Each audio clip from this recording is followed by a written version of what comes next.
Ladies and gentlemen, welcome to the autumn edition of the JartFest here at beautiful Thornton Beach in the San Francisco Bay Area. I want to introduce the man behind the scenes, El Jefe himself of Jart World. Yes, ladies and gentlemen, Reed Sherman. Now, Reed, you brought us all together to do...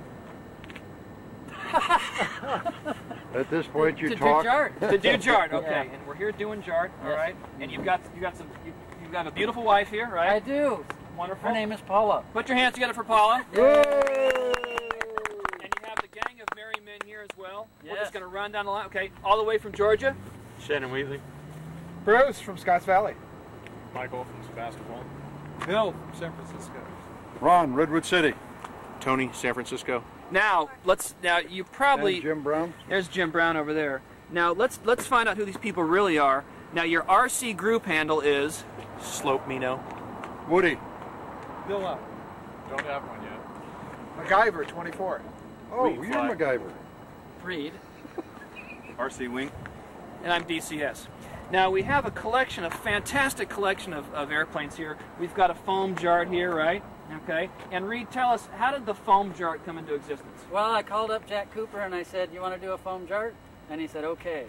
And that was it. And he literally had it all cut out and ready to go like within 2 hours. And he sent me a sample, and I liked it, so that was it. So here's one way you can get the Jart affliction right here with the foam Jart. Now, one of the most exciting developments in Jart World these days has been none other, all the way from the other side of the ocean. Reed, what is it? And do you have one here?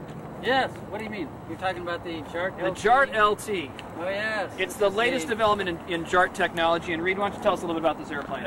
Well, this one was, this snuck up on me.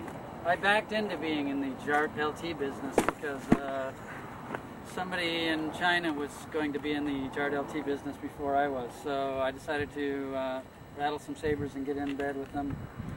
I don't know how those two things go together exactly. So Reed, it looks Rattle like sabers and go to bed. from a NASCAR perspective, at least, it's the outline of a Jart. Is it a Jart? It's a Jart. A Jart's a Jart, but it's actually a little bit lighter than most of the ones I had built up to this point. This one builds out to about 35 ounces.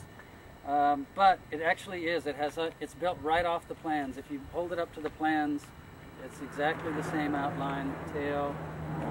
Plan forms are exactly the same.